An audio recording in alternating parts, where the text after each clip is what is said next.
अहिल्यानगर जिल्ह्यातील अवैध धंद्यांना आळा घालण्यासाठी स्थानिक गुन्हे शाखेने धडक कारवाई करत जिल्ह्याच्या विविध भागात 8 ठिकाणी छापे टाकले.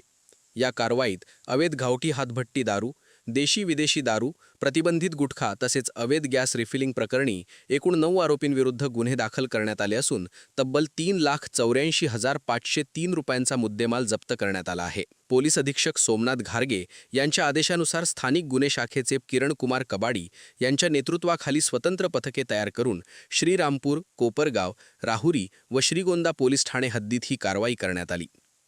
अवैध दारू विक्री, हातभट्टी, गुटखा विक्री व गॅस रिफिलिंगसारख्या बेकायदेशीर व्यवसायांवर केलेल्या या कारवाईमुळे अवैध धंदे चालविणाऱ्यांमध्ये खळबळ उडाली असून पुढील काळातही अशीच कठोर कारवाई सुरू राहणार असल्याचा इशारा पोलिसांनी दिला आहे.